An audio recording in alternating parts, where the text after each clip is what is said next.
Bienvenue sur Horaz, l'émission féministe hebdomadaire de M24. Le féminisme, comme je rappelle souvent, a pour vocation de promouvoir l'égalité politique, économique, culturelle, sociale et juridique entre les femmes et les hommes, en militant pour les droits des femmes au sein de la société, mais aussi au sein de la vie privée. Avec pour objectif principal, lutter contre les inégalités et les injustices dont souvent sont victimes les femmes.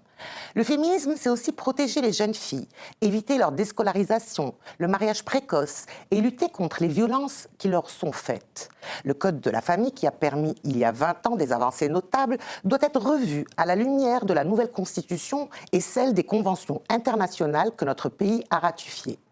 Je reçois pour en parler Nejat Yekriche, militante féministe, présidente de la fondation ITO pour l'hébergement et la réhabilitation des femmes victimes de violences. Nejat, bonsoir et merci d'avoir accepté l'invitation de Horaz. Bonsoir et merci à vous de m'avoir invité, de me permettre d'être parmi vous et d'en parler. C'est un honneur pour nous. Alors Nejat, je rappelle, donc vous êtes une militante féministe engagée dans la lutte pour les droits des femmes et pour les droits humains depuis les années 70, depuis que vous êtes très très jeune. Vous avez présidé et lancé la LDDF, la Ligue démocratique des droits des femmes. Alors ma question, quelles ont été vos motivations au départ? Qu'est-ce qui a fait de vous une militante féministe? Est-ce que vous pouvez me raconter un petit peu vos débuts? Oui, c'est difficile de raconter les débuts parce que moi-même, je ne sais pas quelles étaient mes motivations. De toute façon, la seule chose dont je me souviens et qui m'a incitée à être une défendeuse des droits des filles et des femmes, et à l'époque, je ne savais pas que j'étais féministe ou que je défendais les droits des femmes. C'était mon droit à moi. Et c'était quoi? C'était la scolarisation. Parce que quand j'avais 7 ans, on m'a refusé mon droit à aller à l'école. Qui donc? La famille Bon, la famille, oui, la famille, sous prétexte que je suis une fille et que le seul droit que j'avais, c'est d'aller à l'école coranique, apprendre le Coran pour faire ma prière et me marier et faire des enfants. Votre avenir était tout tracé? Tout tracé et d'une façon vraiment catégorique. Et le jour... Et moi, j'étais en colère contre cette décision de tracer mon avenir en quelque sorte. Aller à l'école, parce que j'entendais toutes les filles du quartier de mon âge dire que je me suis inscrite à l'école, je vais à l'école demain, je vais la première année de l'école primaire, je me prépare, etc. Je suis allée prendre la photo chez le photographe, et moi, rien ne se passe de tout ça. Alors, j'ai dû faire la pression de toutes les sortes. Au début, pour comprendre pourquoi pas moi, tout le quartier est allé à l'école sauf moi. La deuxième des choses, c'est faire intervenir les voisines, les voisins, l'instituteur du quartier, les amis de mon père. Vous avez commencé votre plaidoyer très jeune. Je ne savais pas que c'était un plaidoyer, mais bon, pour moi, c'était... je ne comprenais même pas que c'était une injustice, mais je disais « haram ». Pourquoi moi? Donc, finalement, j'ai réussi et j'ai été inscrite à l'école. La deuxième chose qui a fait de moi ce que je suis, c'est en 72 ou 73, une des familles a essayé de me marier à l'âge de 15 ans. Ah oui, donc ça a continué. Oui, à l'âge de 15 ans. Peut-être c'est ça ma vocation dans ma lutte contre le mariage des mineurs ou des petites filles et la scolarisation des filles. Donc, et j'ai refusé et j'ai été maltraitée à cause de ça. Cette famille-là, je les vois encore, mais bon, moi je me rappelle toujours que j'allais me marier à 15 ans et que j'allais devenir maman à 16 ans et que j'allais être privée de ma scolarisation, et j'ai lutté pour pouvoir continuer ma scolarisation parce qu'avec ma famille, ma mère surtout se préoccupait du sort de ses enfants, et moi je lui ai donné parole et je lui ai dit je vais faire mes études et travailler pour assurer Votre maman, elle ne faisait pas la différence entre les filles et les garçons? Elle comptait sur vous? Ma mère, au fait, c'était une femme qui était analphabète, mais très, très ouverte. Du coup, avec elle, il n'y avait pas de tabou. On discutait de tout. Et il y avait filles et garçons. Et c'est ça le plus génial chez elle, c'est qu'elle a compris que les filles et les garçons doivent discuter de tout. Et avec elle, il n'y a pas, on cache rien, il n'y avait pas de tabou. C'était transparent, quoi. Elle était une amie plus que une maman. Et jusqu'à maintenant, il le dit. Quand je lui manque, il dit à mes frères et sœurs, c'est une amie à moi. Parce que c'est vrai que ma mère, elle a été mariée très petite aussi, et qu'elle a eu des enfants très petites. Elle aurait dû être jouée ailleurs, mais elle a fait des enfants. Et puis, on vivait aussi dans des conditions vraiment très, très difficiles, avec mon père qui n'était pas là parce qu'il était arrêté. Il a passé 8 ans de prison. Et que ma mère... militant aussi? Il était militant aussi du Parti socialiste. Et qu'il a passé la plupart de sa vie ou bien en prison, ou bien il n'était pas là parce qu'il ne pouvait pas revenir au Maroc. Il était à l'étranger, on le cherchait, etc. C'était une vie très, très difficile. Et cette maman, elle a quand même tenu son rôle. Elle a tenu son rôle. Malgré sa jeunesse, malgré voilà. toute cette responsabilité. Pas seulement sa jeunesse, moi je la voyais toujours un enfant, ma mère. Parce qu'on discutait de tout, on dirait une amie dans le quartier, on discutait de tout. Même ma vie, il n'y avait pas de vie privée, il n'y avait pas de... C'était vraiment... Et même mes amis, ils me disaient, on a hâte de revenir chez toi parce que c'est super, parce que ta maman, elle n'a pas de tabou, elle discute de tout. Donc ça, c'est quand même une chance. Oui, c'était une grande chance. Mais qui c'est qui a voulu vous marier alors à ce moment-là, Najat? Est-ce qu'elle n'a pas eu son mot à dire à ce niveau-là? Elle était très soumise. D'une fois soumise à sa vie de femme et aussi parfois à toute la famille. C'était le patriarcat, quoi. Voilà, à toute la famille. C'est pas seulement le patriarcat, mais... les hommes de la famille. Portés par les femmes, parfois. Aussi, bien sûr. Portés par les femmes, des femmes qui sont des femmes fortes. Parce que moi, j'ai connu des femmes fortes dans ma famille. Peut-être ça aussi a joué un rôle. Ma grand-mère paternelle, les cousines de mon père, etc. C'était des femmes très, très fortes dans les villages. Et que ces femmes-là, parfois, les hommes se taisent quand ils sont là. Et parfois, les femmes, elles sont porteuses. Elles reproduisent, en fait, les inégalités, les injustices. Elles sont porteuses du patriarcat, de l'éducation patriarcale, plus que les hommes, parfois. Ouais. Et ça, c'est redoutable, quand c'est les femmes qui transmettent. Donc voilà, il y a aussi le rôle de mon père aussi qui militait contre les injustices, pour la démocratie au Maroc, et qui a été une de ces écoles qui m'ont formée. Il y a aussi la mère Fama, Allah yarhamha, qui a été une grande militante dans la résistance marocaine et puis qui est devenue aussi militante féministe après, et qui me disait toujours ne t'impatiente pas. Parce que parfois, tu sais, la jeunesse...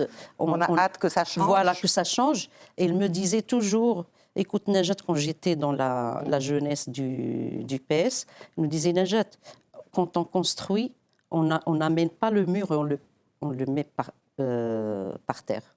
On construit brique par brique. Et c'est ça, les droits. Et c'est ça, la liberté. Et c'est ça, les droits humains. Alors, vous avez fait de la politique, vous êtes engagé au PS, mais vous avez laissé tomber, je pense, vers la fin des années 80, pour vous lancer uniquement sur le côté, on va dire, militant, associatif, pour les droits des femmes. Racontez-nous aussi ce moment. Qu'est-ce qui a fait que vous avez laissé tomber la politique? Sûrement parce que je suis féministe dans ma tête depuis le départ. Et que les femmes qui m'ont formée aussi dans le PS, dans la mère Fama, et Badia Sqalli, que j'adore cette femme, elle a été vraiment... elle a semé la graine en moi, parce que je l'ai connue à l'époque quand on formulait le cahier revendicatif des femmes au sein du PS, en 1976. Donc ça remonte quand même. Hein. Ça remonte. Et dans ce cahier, il y avait Badia Sqalli, il y avait Touria Sqat aussi. tout à fait. la maman de Louadia. Et on formulait le cahier revendicatif, et ces deux femmes, surtout Badia Asqali, elle nous a dit, il ne faut pas hésiter. Ces mots sont toujours dans ma tête. Il ne faut pas hésiter à Il ne faut quoi? pas hésiter à formuler tout ce qu'on veut. C'est-à-dire à parler, à revendiquer. Voilà, il faut formuler, revendiquer, plaidoyer, négocier, et on va voir. C'est ces mots. Il ne faut pas partir perdant, quoi. Voilà, il faut tout mettre. Demander le max pour essayer C'était d'avoir... un cahier revendicatif vraiment très, très, comment dirais-je, très Complet. égalitaire. Le droit à l'égalité, l'héritage. Ah oui, déjà à l'époque. Oui, à l'époque. L'interdiction de la polygamie, l'interdiction des mariages des petites filles, la reconnaissance de la paternité, tout. Tout était déjà là. Tout était déjà là, formulé et reformulé, discuté et rediscuté. Et finalement, on a sorti ce cahier revendicatif. Enfin, les femmes qui étaient responsables ont sorti, ils l'ont transmis aux responsables. Des partis. Donc, ils l'ont présenté au Parlement. Mais à l'époque, il y avait des attaques des conservateurs. Déjà à l'époque, oui. Oui, déjà à l'époque, des attaques des conservateurs. Et après, ils ont retiré le cahier revendicatif. Ça, c'est ma première... Des illusions. Ouais. On sacrifie toujours la cause des femmes. C'est ma première claque. Oui. Moi, je croyais que les politiciens allaient nous défendre. Maintenant, je voudrais que vous me parliez, parce que le temps passe et j'ai encore beaucoup de questions. Vous êtes la présidente de la Fondation Ito aujourd'hui. Donc, cette fondation qui organise notamment des caravanes, qui va sur le terrain, dans le milieu rural, pour essayer de recueillir un petit peu, voir les doléances des jeunes filles, regarder ce qui se passe dans le terrain, etc. Est-ce que vous pouvez nous dire quel est le bilan de ces caravanes que vous organisez? À quoi elles servent? Qu'est-ce qu'elles font exactement? Oui, c'est des caravanes sociales des femmes. Au fait, ce n'est pas des caravanes pour distribuer des dons ou faire des consultations médicales. Non, c'est des caravanes sociales qui ont pour mission d'abord aller vers les femmes, là où elles sont, là où ils n'ont pas le pouvoir de s'exprimer, là où ils ne sont pas reconnus, d'abord comme êtres humains et après comme force. Donc, aller vers ces femmes-là et libérer leurs paroles. Même la consultation médicale, elle sert à ça. C'est les faire parler. Les faire parler. Parce que quand leur parole est libérée, sois sûr, parce que moi, ça fait quand même plus de 20 ans que j'organise des caravanes et je sais ce que c'est. Ces femmes-là ont beaucoup de choses à transmettre, ont beaucoup de choses sur le cœur à nous dire. Donc il faut les écouter, il faut les Il faut les écouter, il faut les encourager à proposer. On ne peut pas prétendre être tutrice ou tuteur de quelqu'un, mais avec une méthode participative qui est faire participer ces femmes-là, les laisser parler, leur donner la parole. Déjà, leur donner la parole, ça les valorise. Après, quand ils se sentent valorisés dans un coin où ils sont ignorés, où ils sont victimes de violences sociales, économiques, juridiques et toutes sortes de violences, quand elles parlent, tu sens en elles cette force de devenir une force de proposition. Et ça, c'est génial. Ouais, elle réalise. Elle réalise, et quand elle réalise, moi je me rappelle bien d'une femme, quand on distribuait les vêtements, elle est arrivée sous la tente où on distribuait les vêtements, elle avait dit aux femmes, écoutez, s'il vous plaît, ces femmes, vous recevez une robe, un t-shirt, un djellaba, combien ça va durer? 1 année, 2 années, ça va être usé. Mais il faut écouter ces femmes qui sont venues vers nous pour nous dire qu'est-ce qu'on peut faire pour changer les choses chez nous. Une boîte de médicaments, ça peut nous soigner pendant 1 semaine. Mais après, est-ce qu'on n'a pas besoin de médicaments pour toujours? Oui. De dispensaires pour toujours? De médecins pour toujours?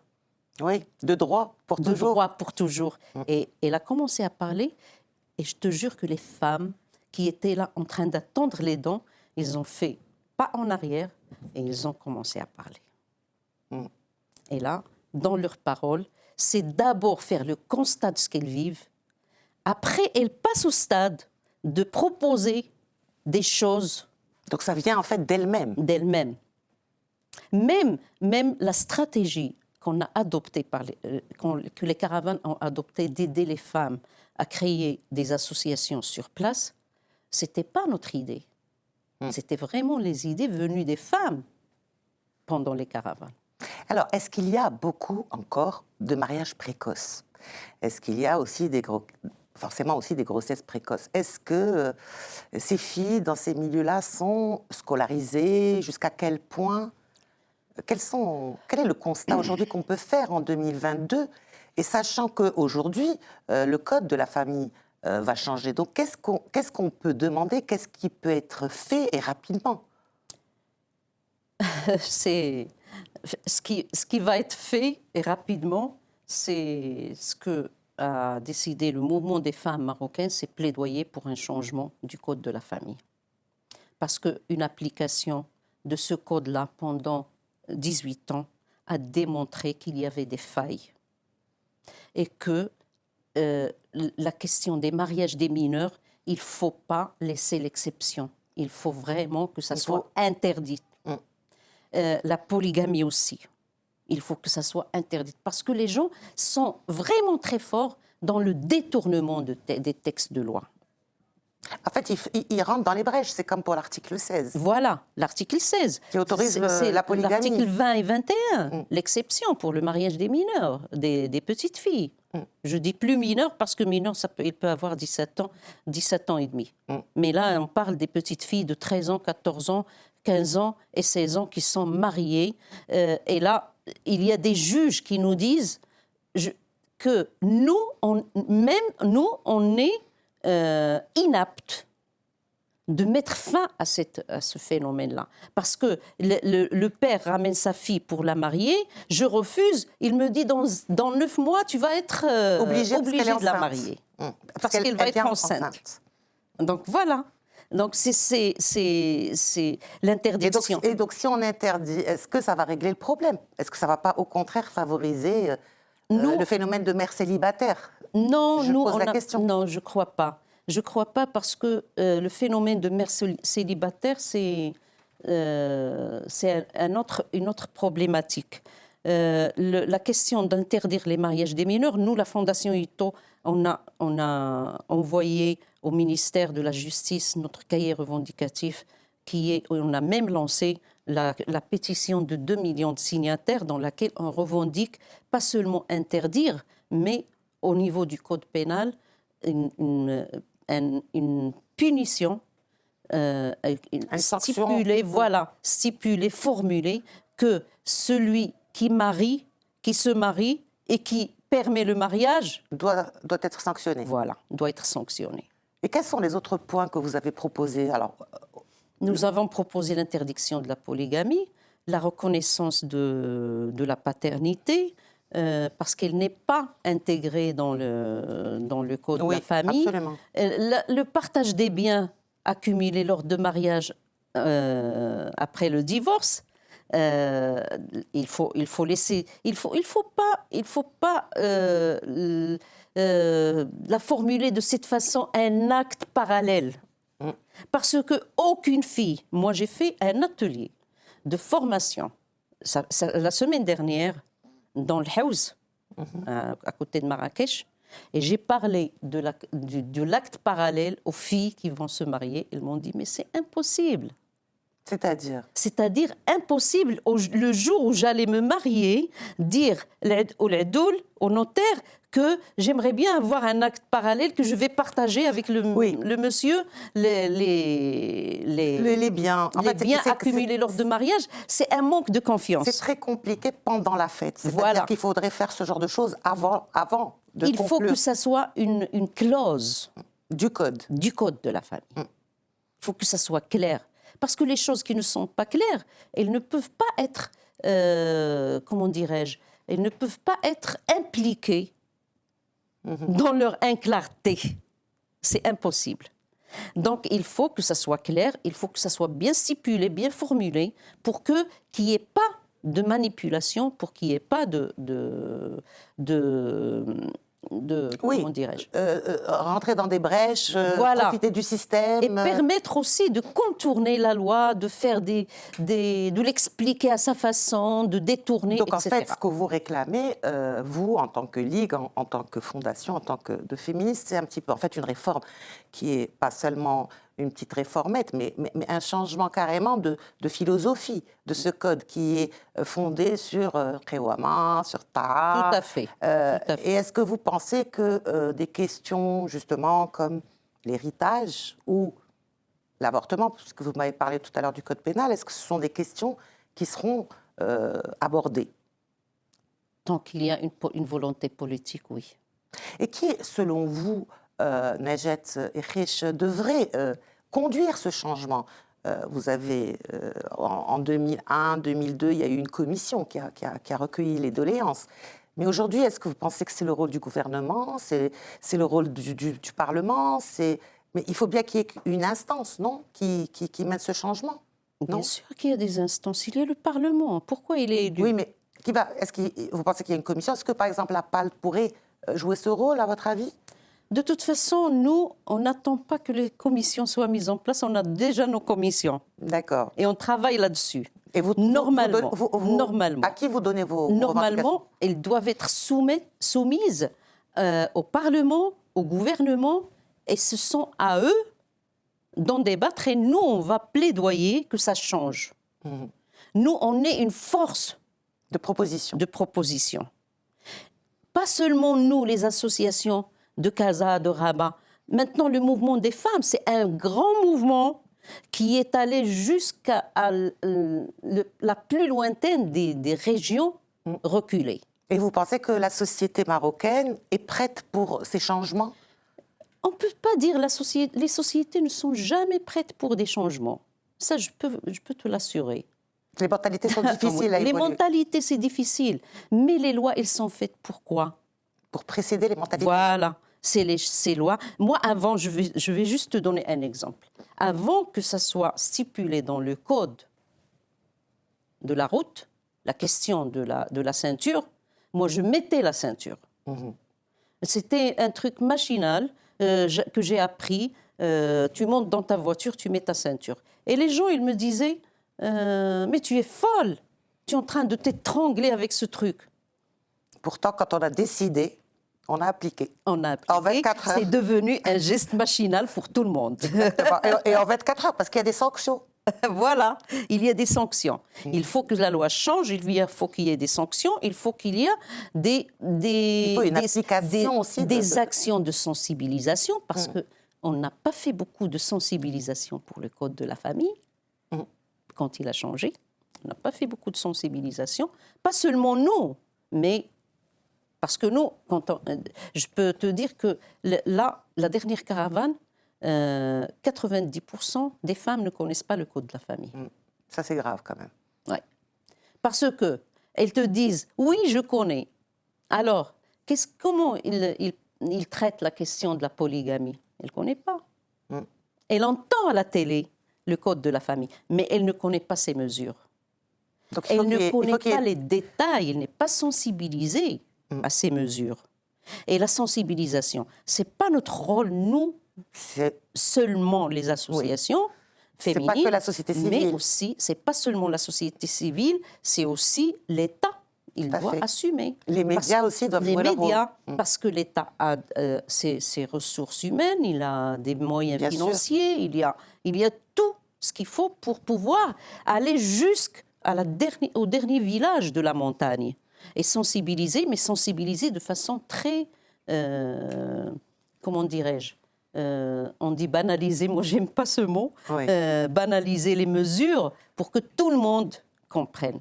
Et puis montrer aussi des exemples de personnes, rendre peut-être les actions des femmes plus visibles aussi par rapport à ça. Parce que moi, je fais, par exemple... Est-ce que la télé vous accompagne, par exemple, les médias, est-ce qu'ils vous accompagnent dans ces caravanes? Oui, il y a des médias qui nous ont accompagnés, Deuxième, il nous a accompagnés Grand Angle.